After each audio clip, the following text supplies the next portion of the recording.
Le réveil en douce.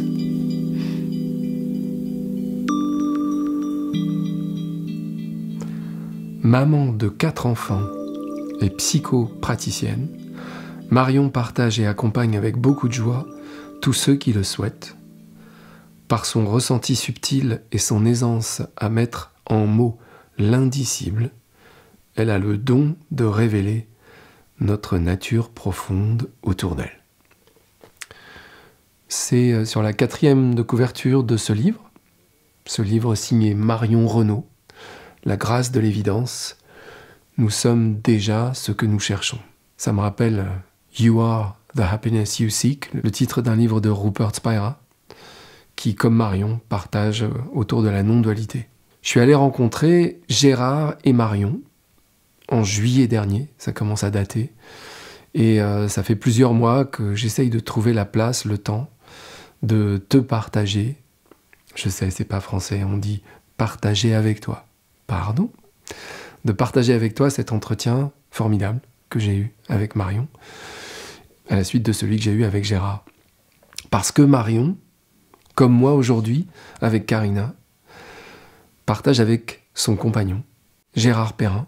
Gérard, qui écrit dans la préface de ce livre, la brillance qui émane naturellement d'elle, sa qualité d'écoute, sa clarté vive et sa féminité sensible sont au service de la réalité, avec un grand R.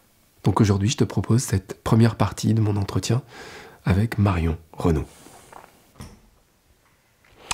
Eh bien, tu vois, ma première question, celle qui vient tout de suite, elle est reliée à tout ce qu'on s'est parlé là. Hein. Ouais. On s'est raconté des trucs, on s'est rencontrés.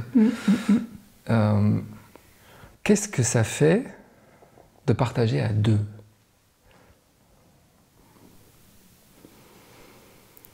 Écoute, c'était comme une évidence au départ. Tu vois, je te réponds, je réponds pas directement comme ça, mais ça s'est mis tout seul en place. Le partage à deux avec Gérard, en fait, on a la même façon on a un côté thérapeutique tous les deux, donc ça allait bien ensemble, et puis ça s'est fait tout seul. Et en fait, c'est des gens après qui nous ont dit, mais quand on vous entend, il y a une fluidité, on n'avait même pas réalisé. Et en fait, il n'y a jamais d'égo entre nous. Et souvent, on a l'impression qu'on se coupe la parole, mais c'est en jeu, en fait. Ça va avec. On ne se marche pas dessus.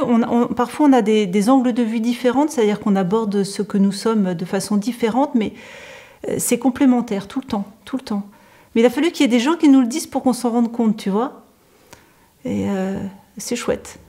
Ouais. C'est une seule parole sous des couleurs différentes, tu vois. Souvent, je vois ça comme une danse. Ouais. Il y a quelque chose de l'ordre artistique là-dedans. Il y a une danse des mots et en dessous, tu as la présence agissante. C'est beau. Et c'est la même présence, tu vois. C'est le même ce qui est. Parce que vous avez tous les deux une expérience complètement différente de vie, je veux dire. Vous avez une histoire complètement différente. Ouais. Lui, il a donc un passé de thérapeute, de psychologue, etc. Et toi, tu es venu comme, tu dirais, te greffer sur cette... comment ça s'est passé? T'as pas eu cette sensation que tu n'étais pas, par exemple, là je parle pour moi, là c'est moi qui parle, légitime? Peut-être bien au début, mais c'est vite passé ça. En fait, comment ça s'est fait? Moi, j'étais en formation quand même psy hein, quand je l'ai rencontré. Donc, Carl Rogers, l'approche centrée sur la personne. J'aimais bien déjà parce que Carl Rogers, il touchait la présence. Il ne l'a pas nommé, mais il touchait quelque chose. Ce que j'aimais beaucoup dans cette approche-là, c'est le côté d'ouverture et de laisser l'autre se trouver lui-même, tu vois. Il n'y a pas de volonté pour l'autre, c'est l'autre qui se découvre. Et ça, j'aimais beaucoup, tu vois. Et donc, l'éveil est arrivé pendant la formation et... au début, je continuais la formation, mais ça n'a pas duré très longtemps, parce que les formatrices me disaient « Mais Marion, faut quand même qu'il y ait un ego qui se construise avant de pouvoir partager, tu vois. Il faut quand même renforcer le moi avant qu'il s'arrête. » Je crois qu'on va arrêter là, parce que ça ça fonctionne plus. Et je me souviens d'un partage avec quelqu'un, on faisait des essais, tu sais, enfin, et quelque chose de très beau, en fait, où, dans le silence, tu vois, il y avait la présence silencieuse. Et après, la formatrice vient me voir en me disant « Mais t'as complètement loupé, Marion, parce que, souviens-toi, il faut reparler de l'histoire, du rêve, et rentrer dans l'histoire. » Et je me suis dit « Là, non, c'est fini, quoi. On est complètement en inadéquation. Voilà. » Donc, j'ai quitté la formation, et voilà. Et puis donc, j'ai commencé à partager avec Gérard. Mais c'est ce que je te disais tout à l'heure aussi, c'est que moi j'étais maman au foyer avant et je me suis dit mais comment ça va se passer et en fait au fur et à mesure où ça parlait, ça savait. Et je sais que j'ai eu, bon, il y a eu des vies de thérapeutes, c'est comme s'il y avait au niveau de l'âme, des vies de connaissance de l'approche de l'autre, du ressenti de l'autre, tout ça. Voilà. Et puis dans cette vie aussi, il y a eu, je te disais aussi tout à l'heure, tu vois, les gens, très petites, les gens venaient vers moi, me disaient, avec toi on dit tout. Je sais pas pourquoi tout d'un coup on déballe tout. Voilà. Et puis voilà, ça s'est fait comme ça. Moi j'ai toujours aimé le contact avec j'ai toujours aimé partager. J'aime bien le partage de l'intime. Ouais. J'ai ça en moi depuis toujours, tu vois. Mais je ne savais pas que j'allais arriver là, hein, du tout. Hein. On me demande pourquoi la non-dualité, pourquoi tu partages. Je dis, mais aucune idée, en fait, ça s'est fait comme ça. J'ai jamais eu l'idée de ça, tu vois. Par contre, quand j'étais maman au foyer, je me souviens que pendant des années, l'après-midi, j'étais en méditation. Je faisais de la méditation ici, là, dans mon salon. Et je savais qu'il y avait quelque chose en préparation. Je le savais. Mais quoi ? Aucune idée. C'est drôle, hein ? Ouais, c'est drôle et ça me parle vraiment parce que moi je me suis interrogé pas longtemps et très peu en fait, je vais pas en faire tout un drama parce qu'il n'y a pas eu de drama, mais je me suis interrogé sur la légitimité que j'avais de parler de ces sujets-là. Moi qui n'avais aucune formation là-dedans, j'étais juste passionné par la philo, j'étais passionné par tout ça, mais en plus, je ne suis pas arrivé par la non-dualité, je suis arrivé beaucoup plus par les spiritualités orientales, mais en général. Moi, ma première découverte dans cette histoire-là, c'est Alan Watts, qui est un philosophe anglais, qui a fait le pont entre l'Orient et l'Occident, et donc qui parlait du zen, qui parlait tu vois, de tout ça. Mais il y a eu comme toi, comme une sorte d'évidence. Et aujourd'hui, quand je parle aux gens, j'ai l'impression que je parle effectivement d'un endroit, c'est pas moi, il n'y a pas de moi. Alors c'est ça, tu vois, c'est fou, hein, mais c'est la connaissance qui se met en mots. En fait, on assiste à ce qui se produit. Il y a une évidence, c'est ce qui parle, en fait. Hein. Ouais. C'est exactement ça. Ouais. C'est ce qui est. C'est beau, hein. Moi je dis toujours c'est beau. J'ai beaucoup dit c'est beau. Parfois je dis c'est l'amour, mais je dis beaucoup si c'est beau. Ouais, ça me touche énormément, en fait. C'est-à-dire que l'organisme est touché après coup de ça. Ouais. Et tu vois, la légitimité ne peut plus arriver là, ou l'illégitimité, parce que c'est une évidence, c'est-à-dire que le doute s'est effondré. Et alors, c'est pas quelqu'un qui parle pour, tu vois, avoir raison ou exprimer une opinion, pas du tout. Mais c'est la clarté qui se met qui se met en mots, et il n'y a pas de doute là-dessus. Alors, certaines personnes qui ne sont pas dans le milieu vont dire « Ah, mais tu assènes des vérités » ou des choses comme ça. Ce n'est pas du tout ce qui est vécu ici, parce que Marion, c'est rien de tout ça. Mais par contre, ça sait que c'est vrai, ça sait que c'est la réalité. Ça le sait intimement. Et c'est ce qui met en joie, en fait. C'est ce qui donne l'amour, en fait.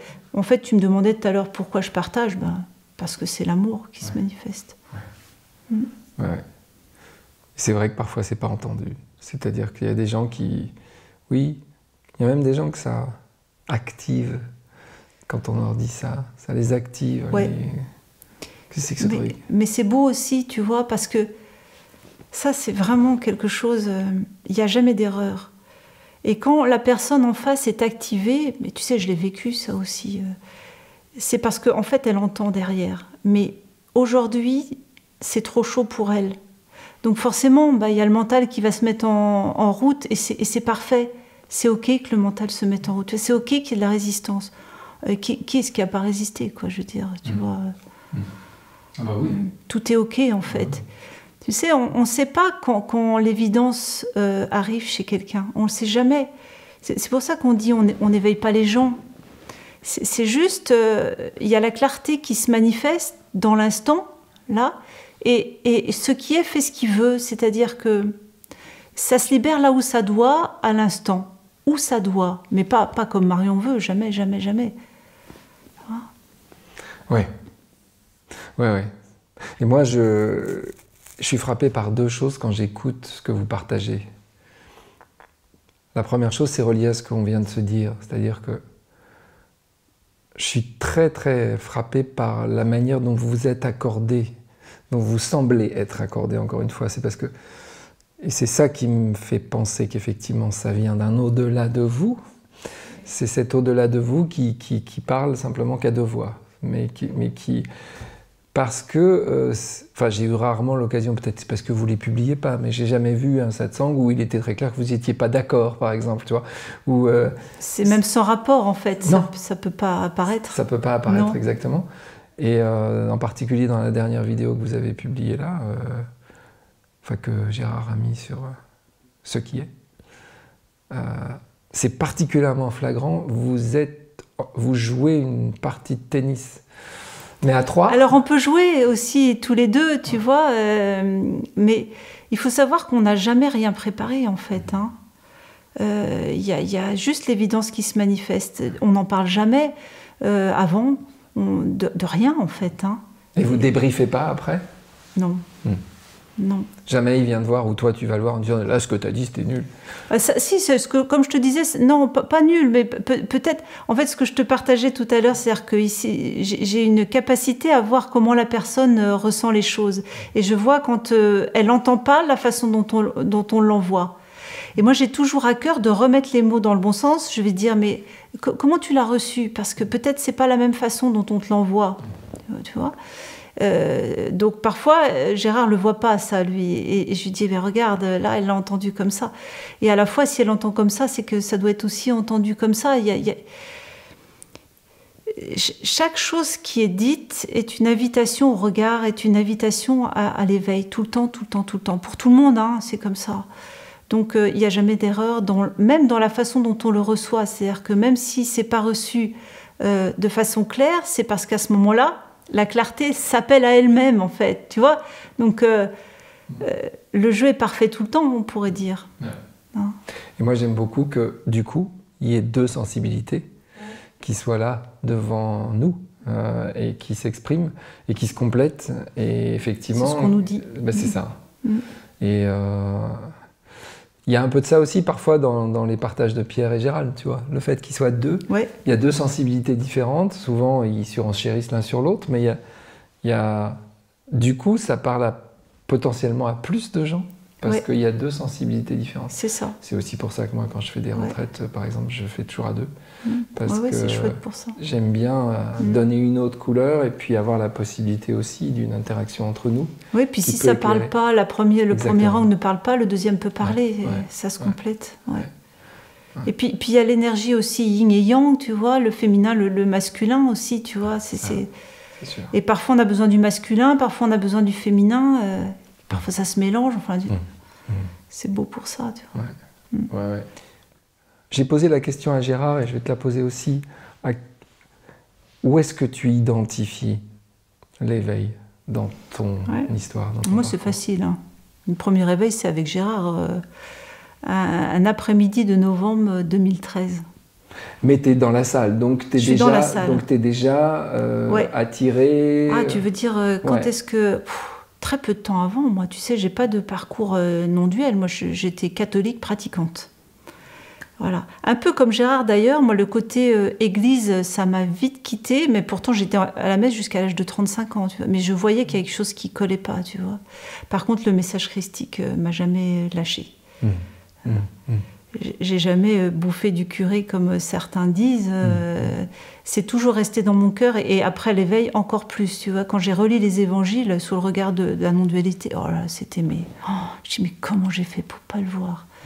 Tu vois. Donc tu as eu cette sensibilisation, je dirais, religieuse ou spirituelle? je dirais spirituel, mais en fait, moi, depuis que je suis petite, je me revois dire tout le temps, je veux voir la vérité. Moi, c'est la vérité qui m'habite. Je veux voir ce qu'il y a. Je faisais ça, au-delà de ça. Et ce qui est très drôle, c'est qu'après l'éveil, je me suis souvenue avoir vu la présence petite dans ma chambre un soir où c'était dans la pénombre, je me lève et je me dis ah mais c'est vrai qu'il y a ça au-delà de ça. Et puis c'est tout, c'est passé comme ça. Mais c'était une évidence simple. J'en ai pas fait des choux, des raves, et puis voilà, j'ai continué ma vie. Je m'en suis souvenue après l'éveil, tu vois, c'est drôle. Hein. Voilà. Et je sais plus qu'est-ce que je disais. Bah, on parlait de catholique, de ton éducation catholique, et du fait que tu n'avais pas jeté le bébé avec l'eau du bain et que. Oui, donc moi la religion catholique uniquement jusqu'à ce que je divorce. Tu vois, c'est le divorce qui m'a fait commencer à regarder autre chose. Moi, je lisais beaucoup. Déjà, j'ai commencé par des lectures psy. Je suis allée voir des psys, une psychanalyste d'abord, qui m'a dit avec vous, je ne vais pas faire comme avec les autres, vous n'allez pas vous allonger, on s'assoit, on parlait catholique, on parlait de... C'était un peu différent, c'était drôle. Hein. J'aimais beaucoup cette femme, d'ailleurs, elle m'a fait prendre conscience de beaucoup de choses.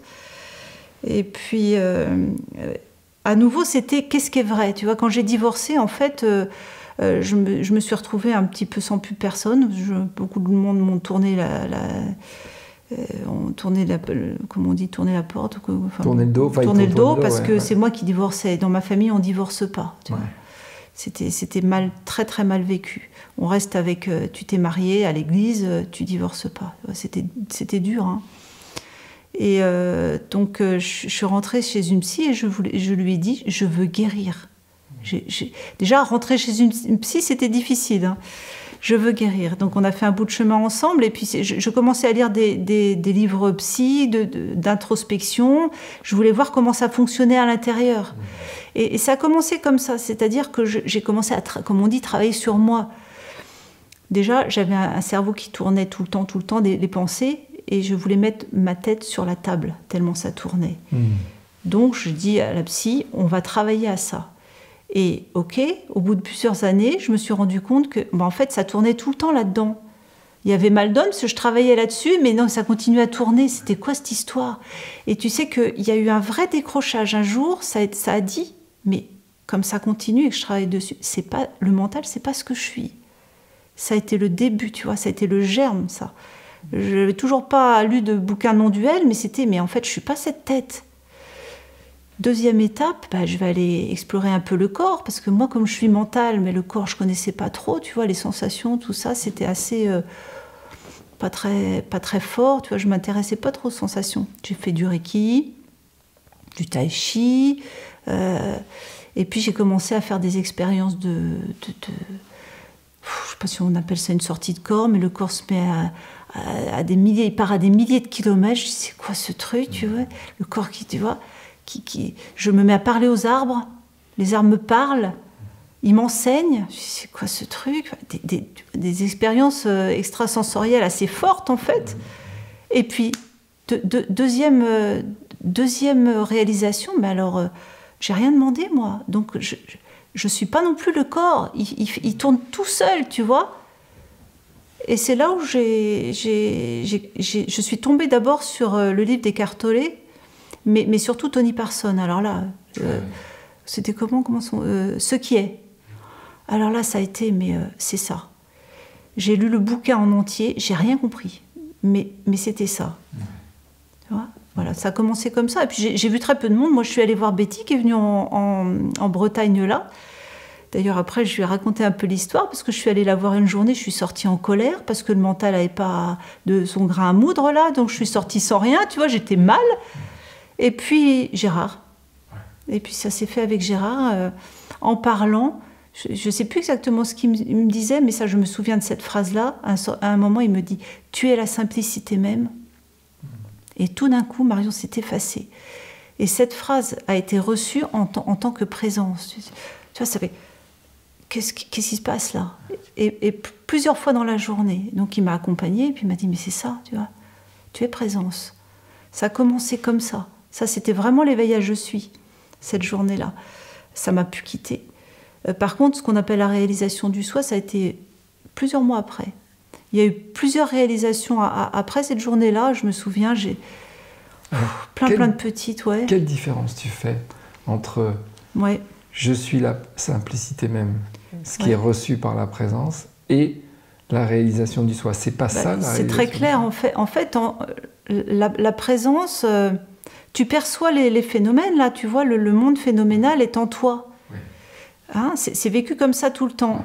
Or, très peu de temps après, j'ai vu que le monde n'était pas réel. Je savais qu'il n'y avait pas d'eux. Et il y avait une espèce de dichotomie, parce que ce que je vivais en permanence, c'était je suis présence, et les phénomènes sont là, mais ils sont en moi. Je dis, il y a d'eux là-dedans. D'accord. Hein, il y a ce que je suis et le monde, en fait. Ouais. Donc, il y a une dissonance, il y a un truc qui est pas achevé là-dedans.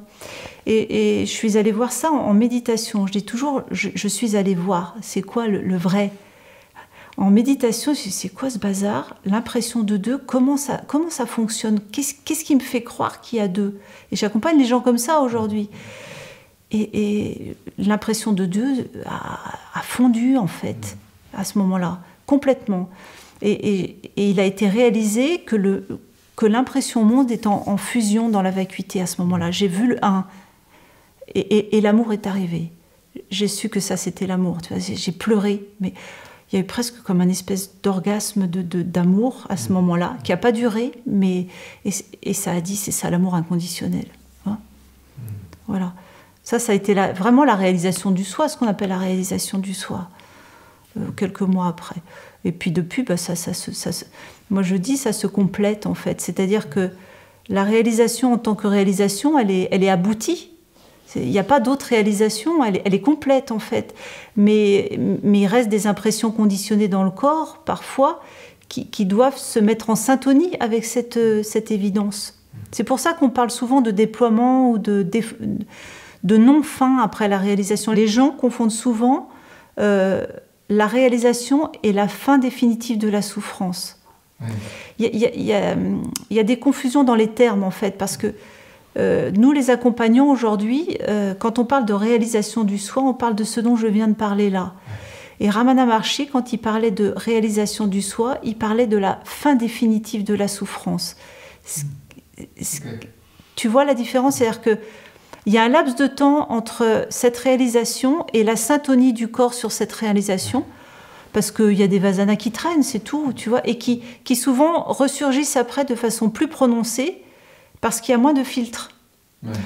Et ça, j'ai vraiment à cœur de le dire, c'est pas grave, au contraire, c'est une grâce, parce qu'avant, il y a trop de résistance, donc pour les voir clairement, et l'éveil est le socle qui permet de les mettre en lumière et d'être transcendés, on pourrait dire. Hein. Donc c'est beau, quoi. Laissez-les venir, quoi. C'est OK que ce soit fort. C'est OK que les impressions fortes soient là après l'éveil. Ça ne veut pas dire qu'elles sont vraies, c'est simplement des vieux schémas conditionnés qui s'appuient sur des pensées crues, notamment la pensée moi, et qui remontent, quoi. Voilà. Merci Marion. On va la retrouver, je l'espère, la semaine prochaine. Je dis je l'espère parce qu'en ce moment, mon agenda est un peu difficile à maîtriser. Mais il y aura au moins une deuxième, voire peut-être une troisième partie, puisque j'ai discuté plus d'1 heure avec Marion autour de ces sujets qui nous passionnent et qui apparemment te passionnent aussi. Avec ma compagne de vie, Karina Lowatt, nous avons créé un programme que nous avons appelé Résistance, Réveil, Révolution. Tu peux le trouver sur la plateforme Patreon, dont le lien est dans la description de cet épisode. Tu peux nous retrouver sur cette plateforme et venir participer avec nous à ce programme, ces formules magiques que nous te livrons pour ta révolution intérieure. Il y a déjà plus de 50 personnes qui sont venues nous rejoindre à différents paliers. Il y a 3 paliers, un palier gratuit, un palier où nous te délivrons les formules et une sorte de podcast que nous enregistrons avec Karina et qui parle de comment appliquer ces formules dans ta vie. Et puis encore un autre niveau qui te permet d'accéder à un webinaire où tous ceux et toutes celles qui participent à ce palier du programme peuvent se retrouver avec nous chaque mois. Et le prochain webinaire, il aura lieu le 2 mars à 20h30. Et tu retrouveras aussi dans la description de cet épisode les annonces des 2 prochaines retraites, en avril et en mai, auxquelles je vais participer avec tantôt Barbara Calloway et Bénédicte Maignan, et avec Jean-Marc Langron et les miroirs de la vérité.